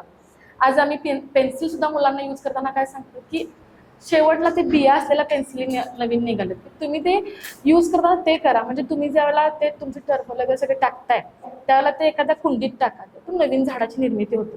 मग आज मी हे शिकवते की तुम्ही झाडांना तोडू नका, लाकडाचा वापर कमी करा. परत मी एन्व्हायरमेंट स्टुडंट सुद्धा आहे, त्यामुळे मला असं वाटतं की त्याचं जो एन्व्हायरमेंटवर ॲडव्हर्स इफेक्ट होतोय लाकूड जाळल्यामुळं, तो सुद्धा इथं व्हायला लागलेला आहे. आणि मी आता कसं सांगणार आहे मुलांना की नाही, आता आपण परत चुलीकडे वळत आहोत. जरी ह्याचं ॲडव्हर्स चांगला इफेक्ट आम्हाला वाटत असेल की टेस्ट आम्हाला चांगली मिळते, पण त्याच पद्धतीनं ॲडव्हर्स इफेक्ट सुद्धा आहे. आज मला मुलांना सांगताना वाईट वाटतं की नाही, आज आम्ही हॉटेलमध्ये लाकूड वापरतोय, झाडं तोडून वापरतोय, पण आता आम्ही हॉटेलमध्ये लाकूड सुद्धा वापरताना ते काहीतरी वेगळ्या प्रकारची लाकडं आहेत की ज्याच्यामुळे ती जास्त वेळ जळतील आणि त्याचा म्हणजे आपण जास्तीत जास्त लाकूड जिथं लागतंय ते कमी प्रमाणात लाकूड लागेल. आणि तो जे आम्ही चुला वापरतोय त्याच्यावर जे सारखं वारं वगैरे घालत बसण्याचा हा सुद्धा प्रकार पूर्ण जितकं एन्व्हायरमेंट फ्री वातावरण ठेवण्याचा प्रयत्न करतोय आम्ही, त्या दृष्टीनं आमचा सगळा प्रयत्न सुरू आहे. अशा पद्धतीनं हॉटेलमध्ये तरी काम सुरू आहे. आणि गृहिणी म्हणून ज्या वेळेला आता कडधान्य आपण खायला पाहिजे, ते कडधान्यांसाठी जास्त गॅसचा वापर होतो. तर यावेळेला आम्ही काय केलं की कडधान्य आधी भिजवत ठेवायचे, म्हणजे जे मूग करतो आपण डायरेक्ट कुकरला घालत होतो ते आधी भिजवून ते त्याचा वापर करणे, म्हणजे पटकन 1-2 शिट्टीमध्ये ते पटकन शिजावं, जेणेकरून शिट्टी झाली की पटकन आपण फोडणी टाकून रिकामं व्हावं. अशा पद्धतीचा वापर सध्या करत आहे. ठीक आहे. नमस्कार, मी अरविंद तराळ, अध्यक्ष कोल्हापूर जिल्हा पेट्रोल डिझेल डीलर्स असोसिएशन. पहिल्यांदा मी सगळ्या कोल्हापूर जिल्ह्यातील सुज्ञ ग्राहकांना, नागरिकांना, कोल्हापुरातल्या प्रशासनाला आणि आमच्या डीलर बांधवांना धन्यवाद देतो. जो काय 15 दिवसापूर्वी काळ होता, युद्ध सुरू झाल्यापासून 15 दिवसानंतर या कंपन्यावर बर्डन आल्यानंतर कंपन्यांनी 16 मार्चपासून त्यांनी आमचं क्रेडिट बंद केलं. कॅश अँड कॅरी याच्यावर आमचा बिझनेस आणला. ते सुरुवातीला आम्हाला पैसे भरा आणि मग तुम्हाला मिळेल. आणि यामुळं आपल्या कोल्हापूर जिल्ह्यात त्याचा परिणाम काय झाला की 16 तारखेनंतर सर्वांच्याकडे बऱ्यापैकी साठा शिल्लक होता त्यावेळा. मात्र 19 तारखेला आपले गुढीपाडवा हा सण झाला. त्याच्यानंतर 20 तारखेला एक दिवस बँक चालू होती, परत 21 आणि 22 तारखेला परत 2 दिवस सुट्ट्या होत्या, ईद आणि रविवार असल्यामुळं. त्यामुळं पेट्रोल पंप चालकांना पैसे भरता आले नाहीत बँकेत. त्यामुळं ग्रामीण भागातले जे पंप होते ज्यांच्याकडं साठा पुरेसा असत नाही, कारण का त्यांची विक्रीच कमी असते, त्यामुळं ते पंप सुरुवातीला गारगोटी भागात एका दुसरा पंप बंद पडला. नंतर त्याचा लोड बाजूच्या पंपावर आला, तिथं लोड आल्यानंतर त्याच्याकडचं पेट्रोल संपलं. त्याच्यानंतर गारगोटी भागात आल्यानंतर तो लोंढा सगळा केनवडे, कागल ह्या भागात आला. त्यानंतर तिथं लोड पडल्यानंतर ते पंप बंद झाले आणि तिथून पुढं ह्या अफवेला सुरुवात झाली की पेट्रोल मिळणार नाही आहे आणि सगळ्यांनी टाक्या भरून घ्या, जे काय वाहनं असतील ती भरून घ्या. आणि त्याच्यानंतर त्या रविवारी रात्रीपासून जे चालू झालेलं होतं ते 25 तारखेपर्यंत ते सुरुवात होतं. आणि पेट्रोल पंप चालक त्यावेळा कुठलेही निर्देश नसताना आम्ही जो येईल त्याला आम्ही टाक्या फुल करून देत होतो. कुणालाही साठा असून नाही म्हणणं हे गैर आहे म्हणून आम्ही सगळ्यांना पुरेसा इंधन पुरवठा करत राहिलो, परिणामी काय झालं, वरून पण थोडं रिस्ट्रिक्शन आलं पुरवठ्याबाबत आणि त्यामुळं थोडासा परत पंप बंद होणं किंवा ड्राय होणं हे प्रकार चालू झाले. त्याच काळात प्रशासनाबरोबर आम्ही विचारविनिमय करून कलेक्टर साहेबांना ही परिस्थिती समजावून सांगून कलेक्टर साहेबांनी त्या दिवशी आदेश काढला की 2 चाकीला 200 रुपये आणि 4 चाकीला 2000 रुपये असा आदेश काढल्यानंतर पूर्णपणे मानसिकता सगळ्यांची बदलली आणि सगळ्यांना पेट्रोल डिझेल मिळेल हे कळाल्यानंतर आपोआप सगळ्या पंपावरची गर्दी कमी झाली. त्यामुळं मी महसूल विभाग प्रशासन यांचं कौतुक करतो आमच्या संघटनेतर्फे कोल्हापूर जिल्ह्यातला एक नागरिक म्हणून. त्यामुळे ही परिस्थिती हाताळता आली आणि मूळ जी अफवा होती ती अशा ह्या सुरुवातीच्या काही कारणामुळे झाली होती. आत्ता पण आम्हाला अगोदर ॲडव्हान्समध्ये पेमेंट करून मगच डिझेल पेट्रोल मिळतं आहे आणि आमचा पुरेसा सगळ्यांच्याकडे सप्लाय आता चालू आहे. आमचे मिरजला HPCL BPCL आणि इंडियन ऑइलचे डेपो आहेत. HPCLचा डेपो हजारवाडी इथं आहे, किर्लोस्कर वाडीजवळ. तिथून तिथं हा पुरवठा सगळा होत आहे, व्यवस्थित पुरवठा. फक्त काही ठिकाणी जे ग्रामीण भागातले पंप आहेत त्यांना स्वतःचे टँकर नाही आहेत आणि ते भाड्याचे टँकर घेऊन आपला इंधन आणतात. ते मात्र ह्या अडचणीच्या काळात त्यांना टँकर पण उपलब्ध लवकर होईना झालेत, कारण का ज्या जुन्या पंपवाल्यांचे सगळ्यांच्याकडे टँकर आहेत त्यांनी आपला माल ते सगळं स्वतः घेऊन येतात. त्यामुळं जे ग्रामीण भागातले ज्यांचा कमी सेल आहे त्यांच्याकडं ही अडचण निर्माण झाली. त्यामुळं 1-2 दिवसात वगैरे असं कुठंतरी एका दुसरा पंप ड्राय झाला असेल, नाही तर बऱ्यापैकी कोल्हापुरातले 100% पंप व्यवस्थित चालू आहेत. आणखी एक दुसरी अफवा आली की मधी 22 रुपये डिझेल वाढलं आणि प्रीमियम पेट्रोल 2 रुपयानं वाढलं. 22 रुपये डिझेल वाढलं हे आपल्या सर्वसामान्यांसाठी वाढलेलं नव्हतं, ते इंडस्ट्रीयल आणि जे कंझ्युमर आहेत जे डायरेक्ट कंपनीकडून घेतात आणि फक्त आपल्या वाहनांच्यासाठी डिझेल वापरतात त्यांच्यासाठी 22 रुपये हे वाढवलं गेलं. ते समाजात आणखी एक त्याचा वेगळा मेसेज गेला की डिझेल पण वाढणार आहे. मात्र कोल्हापूर जिल्ह्यात कुठेही डिझेलचा तुटवडा आजपर्यंत नाही आहे, ह्याच्या मागं पण नव्हता. त्यामुळं आता सध्या तरी परिस्थिती एकदम चांगली आहे. कुणीही पॅनिक होऊन काही जास्त भरून ठेवणं हे गैर आहे. त्याशिवाय मी सगळ्यांना सूचना करतो की टाक्या जास्त भरल्या तर आत्ताचे दिवस हे उन्हाळ्याचे आहेत, भयंकर उष्मा वाढलेला आहे, कुठेही अपघात घडू शकतोय. स्वतःची काळजी घ्या, जनतेची पण काळजी घ्या आणि असल्या कुठल्याही अफवावर विश्वास ठेवू नका. बाकी धन्यवाद. आता हे कॅश अँड कॅरीमुळे एवढा परिणाम झाला आहे या क्षणापर्यंत आम्हाला माहीत नव्हतं. आम्ही ते इराण आणि इराकवर सगळं ढकलत होतो. नाही, तो युद्धाचा इम्पॅक्ट आहे, कारण का आपल्याकडे साठा आहे ना, हा साठा एक मर्यादित आहे. आपल्याकडे येणारा पुरवठा कमी झाला हे जगन्मान्य आहे. बरोबर. आज तो साठा पुरवणं हे सरकार आणि कंपन्यांचं काम आहे. मागेल तसा कसा पण कोणाला पण ते देत नाहीत. त्यांनी थोडं त्याच्यावर रिस्ट्रिक्शन लावलं. आमचे जे डेपोज होते ते डेपो सकाळी 6ला चालू होऊन रात्री 10ला बंद व्हायचे, ते आता सकाळी 9ला चालू करतात आणि 5ला बंद करतात. त्यामुळे जिथून आपल्या हजारवाडी मिरज त्यामुळं आमचे पैसे जाऊन पण 2-2 दिवस आम्हाला पुरवठा व्यवस्थित होत नाही. मात्र हे आम्ही सगळं मॅनेज करावं, कारण मुळात आमचा शाखा आम्ही जास्त करून ठेवलेला आहे.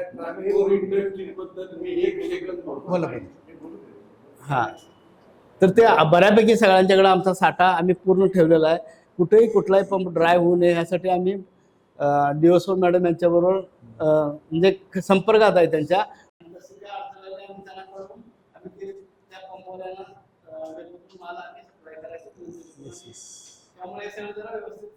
ठीक आहे. कुठल्या कारण नक्की आता हे इलेक्शन झाले आणि कोणतरी आता जबाबदारी व्यक्ती लोक यायला लागले म्हणून आहे ना, तिथे आम्ही त्याला आठवण देतोय.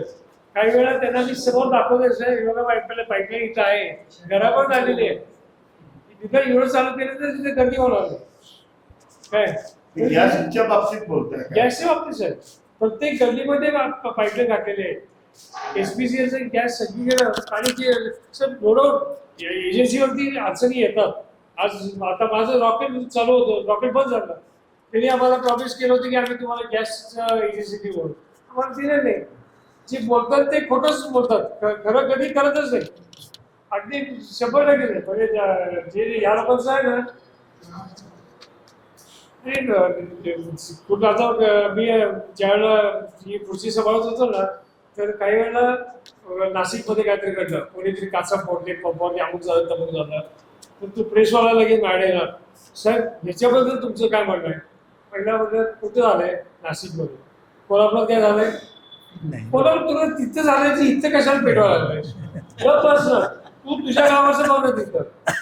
तिथं आम्हाला येऊन त्याचं डोक्यात पैसे देतो सध्या. तिथे काचा फोडला, अरे फोडले तर ते काय तसं काय कोण फोडणार नाही.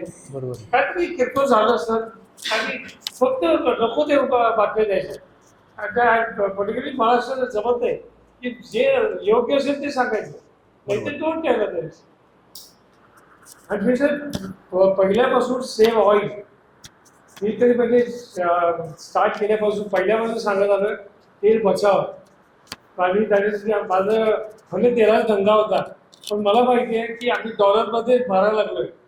त्या डॉलर आपल्याला खाऊन टाकायला लागलं आणि खरोखर होतं हा वॉर संपला, समजा संपणारच नाही आहे. एक आपण उदाहरण होते घेऊया, वॉर संपणार नाही आहे. वॉर आता याच्यावरती आपण ऍक्शन काय घेणार सांगा? We have to unite properly, we have to understand each other better, we have to come out with better solutions.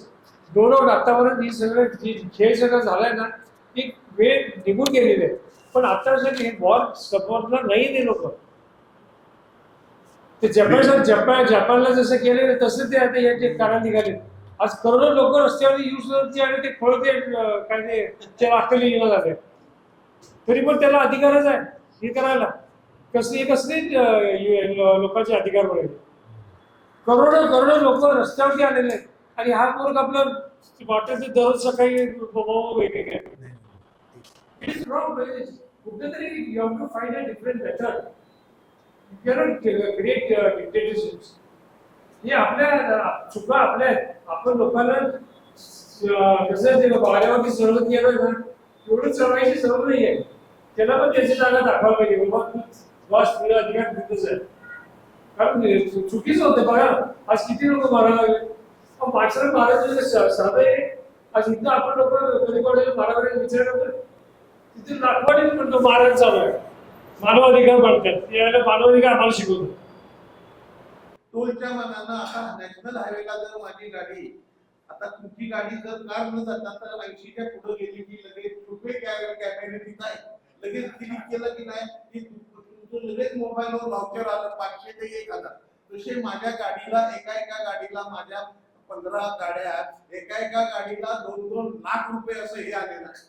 2-2 lakh रुपये हे नोटीस आलेली आहे. आणि आता आमच्या घरावर बोजाचं डिमांड हे झालं. तुम्ही आता यांनी सांगितलं ऑल ओव्हर भारत एकच जीएसटी पाहिजे.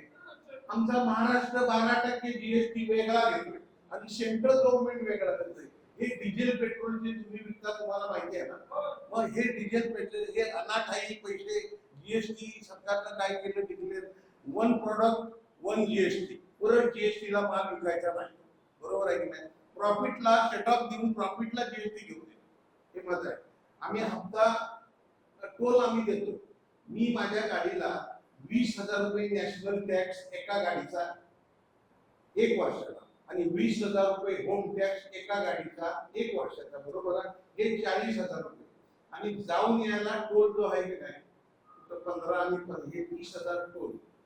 4 ट्रिपा होत्या, 30 दुने 7 दुने 1,20,000 रुपये टोल. आणि आता ज्याजन तुम्ही जर माझी गाडी भरायला जर हमाली आता किती आहे एका गाडीला 120 रुपये पर टन. हा हमाली मला समोरचा व्यापारी देत नाही. बरोबर आहे? हो, आम्ही आता म्हणजे आम्ही तुम्ही जरी व्हाईट कपडे घातला तर आमच्या चिंध्या फाटायची जर धमकी आलेली आहे. प्रत्येकानं आपल्या धंद्याचं पोट तिडकीनं बोललं म्हणून ती पोट तिडकीनं. बरोबर आहे की नाही? 1 रुपया आम्ही आता इथं भाड्याची रेंज काय आहे?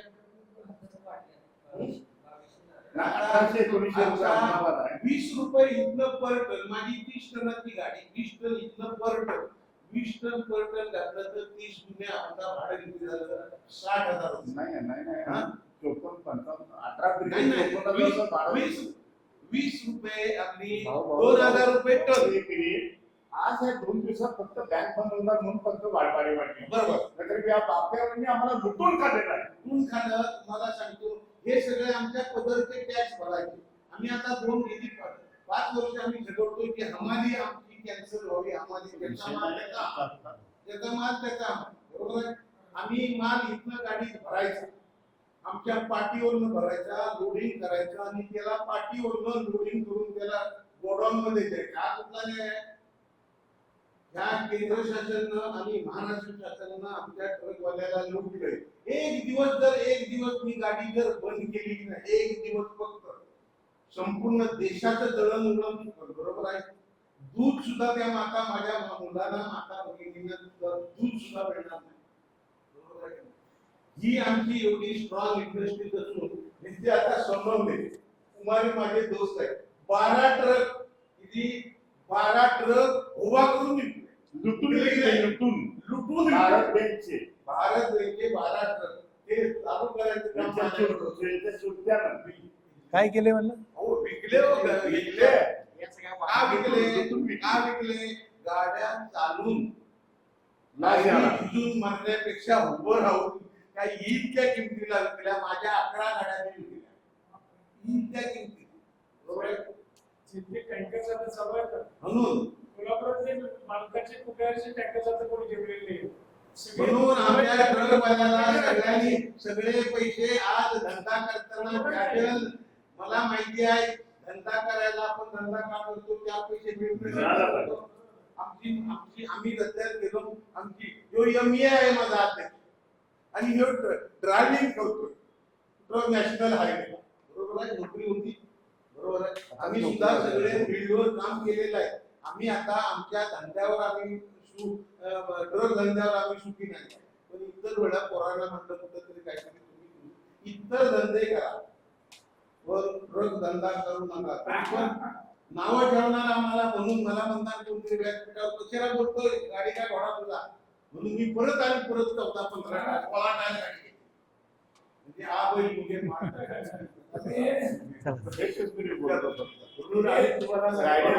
राहिलेल्या मुद्द्यावर 25-26-27 या तारखेला बँकिंगला सुद्धा सुट्ट्या होत्या. आणि त्याचबरोबर मी सांगितल्याप्रमाणे पहिल्या ट्रक समजा 10,000-12,000 लिटरचा एक लोड मी मागवला पंपधारक म्हणून, तर त्याचे पैसे 8 दिवसानं तो पंप डिझेल खपल्यानंतर दुसऱ्या लोड मागवताना ते पैसे द्यावे लागत होते. फेब्रुवारीच्या 1 तारखेपासून या पंपधारकाची क्रेडिट बंद केली म्हणून सुद्धा ही वेळ आलेली आहे. कॅश पैसे भरल्याशिवाय पेट्रोल पाणी डिझेल आपल्याला या पंपधारकाला मिळाले नाही. फक्त ग्रुप फोटो घेऊ. ग्रुप फोटो घ्यायचा. इथं असं गोल बसा की असं रोख पैसे याच्यावर क्रेडिट दिली जात होती 8-15 बसा की क्रेडिट बंद झाली म्हणून ही वेळ आलेली आहे. आणि अपघातामुळे बसा की सगळ्यांचा ग्रुप फोटो घ्यायचा.